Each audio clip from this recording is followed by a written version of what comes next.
अस्सलाम वालेकुम, मेरा नाम इमरान अफ़ज़ल है और मैं वी2 ड्राइव कर रहा हूँ। बाय प्रोफेशनल मैं एक सॉफ्टवेयर इंजीनियर हूँ और ये जो गाड़ी है वी2 ये मैंने 2017 में ली थी। अगस्त में इनकी लोकल प्रोडक्शन स्टार्ट हुई थी तो मैंने ये सितंबर में ली थी। इसकी प्राइस जो थी वो 10,70,000 थी। मेरे पास 3 ऑप्शंस थी। सुजुकी वैगन आर थी, वो भी मोर और लेस सेम प्राइस में थी। सुजुकी कल्टस थी, कल्टस की प्राइस 14 लाख थी। मैंने ये क्यों ली? 2-3 वजूहात की बिना पर। एक तो प्राइस थी जो कि तकरीबन 25 से 30% कम थी कल्टस से। उसके बाद इसकी पावर थी क्योंकि ये 1300 सीसी थी। तीसरी चीज के मेरे एक दोस्त के पास थी, मैंने इसको ड्राइव किया था। मैंने वैगन आर भी ड्राइव की थी और कल्टस भी ड्राइव की थी। तो अगर कल्टस की प्राइस इसके करीब होती तो मे बी मैं कल्टस पे जाता। इससे पहले मैं टोयोटा पासो चला रहा था, वो पार्क व्हील्स की सर्विस से मैंने सेल आउट की। अब हम बात करते हैं इसके एक्सटीरियर पे। एक्सटीरियर इसका कन्वेंशनल है, कोई बहुत ज्यादा अग्रेसिव नहीं है, डिसेंट सा है, वो मासूम सी लुक है। हेडलाइट्स जो हैं इसकी कुछ ज्यादा बड़ी नहीं है और उनकी जो पोजीशन है वो बिल्कुल रोड से ऊपर है, यानी कि बहुत ज्यादा ऊंची पोजीशन नहीं है। डिफॉल्ट इसकी हेडलाइट्स आती हैं, एडजस्टेबल है, ठीक है। उसके चार पांच सेटिंग्स हैं। जो साइड मिरर्स हैं वो रिटेक्टेबल हैं, पोजीशन आप इनकी चेंज कर सकते हैं, लेकिन ये ऑटो क्लोज नहीं है। अलॉय है इसके साथ, 5 स्कोप 14 इंच है और बाय डिफॉल्ट इसके साथ हैंकॉक के टायर आते थे जिनकी बड़ी अच्छी मेरे एक्सपीरियंस रहा। साइड प्रोफाइल जो है इसकी वो भी ठीक है, डिसेंट है, कोई स्पेशल किस्म की पट्टी नहीं है जो कि बाद में मेंटेनेंस पॉइंट ऑफ व्यू से आपको तंग करती है। बैक साइड मुझे इसकी थोड़ी सी ज्यादा अच्छी लगी। एलईडी लाइट्स हैं इंडिकेटर के साथ, अपर लैंप है उसका, फ्रंट पे भी फोग लाइट्स हैं और बैक पे भी फोग लाइट्स हैं। इसकी जो बैक सस्पेंशन है वो भी इंडिपेंडेंट है, सॉफ्ट है, सॉफ्टर साइड पे है। सिटी होंडा सिटी की जो है वो हार्डर साइड पे है। इंटीरियर इसका बेसिक सा है, कोई अच्छा नहीं है, ठीक है। प्लास्टिक क्वालिटी एवरेज है। 2003, 4, 5 वाले मॉडल्स में जिस तरह का इंटीरियर आता था उस तरह का बेसिक इंटीरियर है। और जो इसके साथ यूनिट आता है MP3 MP4 बेसिक यूनिट है, ठीक है। उसके साथ CD प्लेयर की ऑप्शन थी जो कि मैंने बाद में चेंज करवा ली, ठीक है। उसके साथ आप एंड्रॉइड पैनल लगा सकते हैं। 2 स्पीकर हैं फ्रंट पे इसके और 2 स्पीकरों की आवाज डिसेंट सी है, कोई बहुत ज्यादा अच्छी नहीं है। इंडिकेटर है वो लेफ्ट साइड पे है, जो वाइपर है वो राइट साइड पे है। फ्रंट डोर के ऑटोमेटिक बटन्स हैं, दरवाजों में नहीं है, वो सेंटर में है। यहाँ पे ड्राइवर सेंट्रिक है, पीछे वालों के लिए बटन्स अवेलेबल हैं। मीटर में बेसिक्स इंफॉर्मेशन है, ट्रिप मीटर है लेकिन टेकोमीटर नहीं है। आपको वो लाइव एवरेज नहीं शो करता, तो आपको जस्ट वो अपना मीटर रीसेट करके ही full tank to full tank जो है वो एवरेज को आपको देखना पड़ता है। जो एसी की डक्ट्स हैं वो 4 हैं और ये राउंड डक्ट्स हैं। फ्यूल एवरेज मेरे ख्याल में डिपेंड करती है all on your driving style. मुझे ये सिटी में जो है ना 14 की एवरेज मिलती है बगैर उसके एसी के, और गर्मियों में एसी के साथ 12.5, 13, 13.5। मोटरवे पे 100 की मैक्स स्पीड थी तो फुली लोडेड इसने मुझे 16, 16.5 एसी के साथ एवरेज दी। मैं मुल्तान गया था। स्टेबिलिटी के पॉइंट ऑफ व्यू से बात कर लेते हैं। अगर हाई स्पीड पे आप जा रहे हैं और करीब से कोई बस गुजरती है, कोई चीज़ गुजरती है, तो ये बिल्कुल उस तरह से शेक नहीं करती जिस तरह से आपकी खसूसन वैगन आर करती है। तो ये चीज़ एक अच्छी है। अब जो है क्योंकि गाड़ी को 8-9 साल हो चुके हैं तो अब जो है ये 150 के ऊपर जो है ना वो स्ट्रगल करती है गाड़ी, ठीक है। और ग्रिप नहीं रहती उस तरह से, मतलब आपको अच्छा खासा फील होता है। लो स्पीड पे ठीक है, ग्राउंड क्लियरेंस अच्छी है, आई मीन जितने भी स्पीड ब्रेकर हैं वहाँ पे नहीं लगती। हाँ, फुली लोडेड हो, किसी बहुत गंदा बुरा स्पीड ब्रेकर हो तो उसके ऊपर आपको वो उसके फ्लैप्स लगते हैं लेकिन बॉडी फिर भी नहीं लगती। विंड नॉइस जो है वो बड़ी इसके अंदर आती है, ठीक है, ये इसका एक ड्रॉबैक है।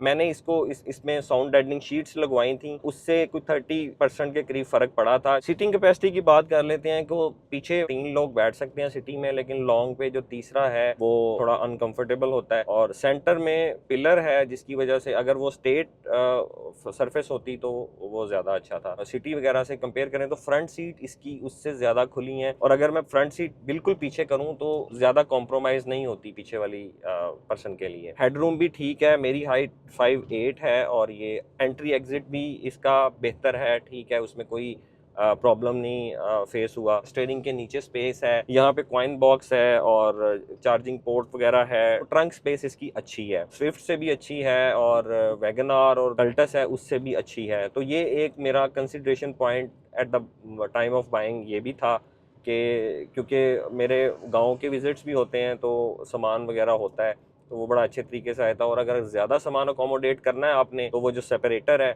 आप उसको उतार दें तो आप काफ़ी ऊपर तक जो है ना वो आप लगेज आप इसमें रख सकते हैं टाइटली। इसका एसी जो है वो बेटर है, बहुत अच्छा एक्सेप्शनल नहीं है लेकिन अच्छा है। 2 की सेटिंग में आप नॉर्मल में चला सकते हैं, जून जुलाई की हीट पे फुली लोडेड है तो नंबर 3 पे आप इसको चला सकते हैं। तो एसी की परफॉर्मेंस अच्छी है। जो दूसरे मेरे दोस्त वगैरह हैं जिनके पास दूसरी हैचबैक्स हैं, उनके अकॉर्डिंगली जो है ना एसी की परफॉर्मेंस बेहतर है। अब आ जाते हैं कि मुझे इस कार से इतनी एफिलिएशन क्यों है। मेरी ये तीसरी कार थी और मैं 3 साल के बाद गाड़ी चेंज कर रहा था, लेकिन इसको मुझे 8 साल हो गए और अभी भी मेरा कोई इरादा नहीं है इसको सेल करने का। उसका सबसे मेन रीज़न इसका था इसकी परफॉर्मेंस। मेरी गाड़ी 70 to 80% जो है ना वो आउट ऑफ सिटी चलती है, ठीक है, रिलेटिव्स के यहाँ, या टूर्स मैं साल में 3 से 4 करता हूँ, ठीक है।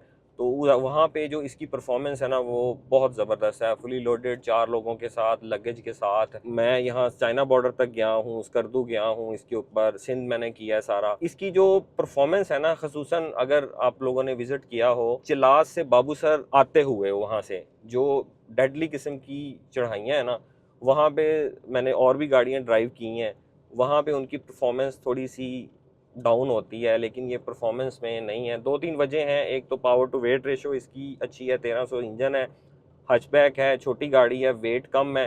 तो और दूसरा शायद चाइनीज़ ने ये चीज़ थोड़ी बेहतर रखी है। जिस प्राइस में ये है, कंपनी तो जा चुकी है, तो जिस प्राइस में है उस प्राइस में आपको 19-20 मॉडल में हैरान मिलती है, ठीक है। सारे फीचर, एसी अच्छा काम करता है, ये सारी चीज़ें, इस वजह से जो है ना वो अभी तक मैं इसको सेल नहीं कर पा रहा। अब आ जाते हैं इसके इश्यूज़ पे।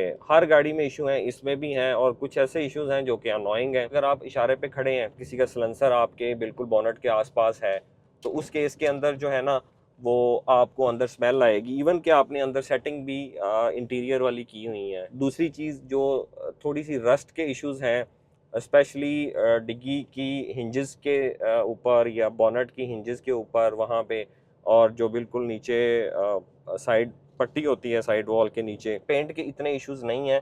लेकिन अगर आप हर साल या हर 1.5 साल के बाद कंपाउंडिंग वगैरह करवाते हैं, जो कि कुछ दोस्तों ने करवाई है, तो वो कंप्लेन करते हैं कि जो है ना इसकी पेंट क्वालिटी उस तरह से नहीं है, अच्छी नहीं है। इसका मेन इशू एक है, इसका ब्रेक मास्टर सिलेंडर का इशू है, जो कि आपको 2-3 साल के बाद, 3 साल के बाद चेंज करवाना पड़ता है। शुरू की कुछ गाड़ियों के अंदर इसमें भी एक इशू आया था, स्टीयरिंग रैक के अंदर प्ले था, तो वो जब गाड़ी टर्न करते थे तो टक टक की आवाज़ आती थी। वो डीलरशिप ने रिजॉल्व की, वो पूरी स्टीयरिंग असम्बली चेंज की। मेरी तब की ही चेंज हुई हुई है 2017 की, जब मैंने ली थी।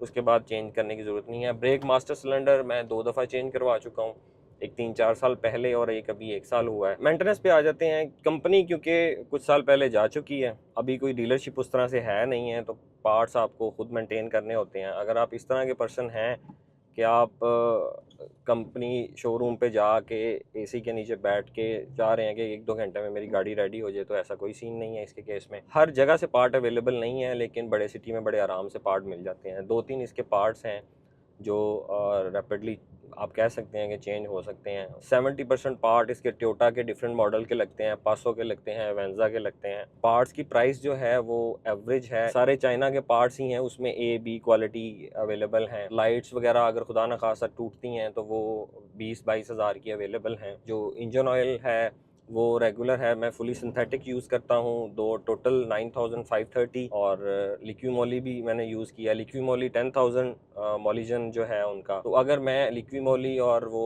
होंडा सिटी जो जिसको आप डाउन मॉडल 2003 मॉडल कहते हैं, उसका ऑयल फिल्टर लगता है, वो चेंज कराऊँ तो तकरीबन 12 से 13 हज़ार एक्सपेंस है, लेकिन 10,000 किलोमीटर। और अगर मैं 6,000 किलोमीटर चलाऊँ तो टोटल 9,000 है, वो तकरीबन कोई 8,000 का खर्चा है। मेरी गाड़ी तकरीबन 1 साल में 10 से 12 हज़ार किलोमीटर ही चलती है, तो मैक्सिमम 2 इंजन ऑयल ही मुझे चेंज करने पड़ते हैं। इंजन इसका रफ एंड टफ है, बिल्कुल सेम इंजन है जो आपका 4 सिलेंडर विट्स 2003-4 मॉडल वाला वही इंजन है। वो बोल्ट ऑन बोल्ट फिट होता है इसके अंदर, तो इसलिए इंजन का अभी तक तो 2016 से 15 से जब से लॉन्च हुई है, मेरे नॉलेज में कोई इसका उस तरह से इशू नहीं आया। बाकी जो इश्यूज थे वो मैंने पहले बता दिए। इसकी रजिस्ट्रेशन उस टाइम पे 25-30 हज़ार थी, क्योंकि ये 1300 है, 1298 सीसी की कैटेगरी में आती है, तो ईयरली टोकन लगता है 3850 के करीब मिलता है, जिसमें प्रोफेशनल टैक्स कोई 2200-2300 वो होता है, वो रिफंडेबल होता है। ठीक है, नॉर्मली अगर नहीं रिफंडेबल तो आप 4000-4200 जेन में रखें, जो कि इसका ईयरली टोकन है। अब आ जाते हैं इसकी रीसेल के ऊपर।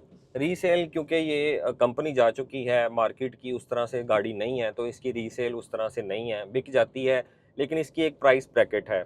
आप 2016-17 मॉडल कोई 20 डिमांड कर लें, 18 कर लें, लेकिन रियलिस्टिक प्राइस इसकी 15-16, 14-15-16 डिपेंडिंग अपॉन कंडीशन। इस कार के साथ मेरी बड़ी ही यादें वाबस्ता हैं। पिछले 8-9 सालों में इसको मैंने बहुत ड्राइव किया है, नॉर्थ में ड्राइव किया है, सिंध साइड पे ड्राइव किया है, और मुझे ये बड़ा प्राउड फील होता है कि ये शायद पहली फ़ा थी जो कि मैं देवसाई लेके गया था। मैं चिलम वाली साइड से गया था और मुझे काफ़ी लोगों ने मना किया, लेकिन मैं इसको ले गया। पावर का कोई इशू नहीं आया, लेकिन मुझे बाद में फ़ील हुआ कि मैंने थोड़ी ज़्यादती की है, क्योंकि गाड़ी 2-3 जगह पे नीचे से लगी। ये छोटे रास्तों पे आपने जब आपका मूड हो इसको खींचने का, तो ये बहुत मज़ा देती है। देवसाई में मैंने ये चीज़ बड़ी एंजॉय की। मैं बड़ा पानी तक आया था, और वो जो जीप पे सफ़र जो है वो घंटे का था, इस पे मैंने 3 से 4 घंटे में, वो बल्कि इससे भी ज़्यादा टाइम मुझे लगा। उम्मीद है कि गाड़ी का रिव्यू आपका अच्छा लगा होगा। अगर गाड़ी का रिव्यू अच्छा लगा है तो कमेंट्स करें। अगर आप अपनी गाड़ी का रिव्यू करवाना चाहते हैं तो पाक व्हील्स के फोरम पे मैसेज करें, तो वो आपसे कांटेक्ट करेंगे। उम्मीद है आपको मज़ा आया होगा, और मैंने अपनी तरफ से जो भी इसकी प्रॉस कॉन हर चीज़ को अच्छे तरीके से बताने की कोशिश की है। पाक व्हील्स के चैनल को लाइक करें और सब्सक्राइब करें।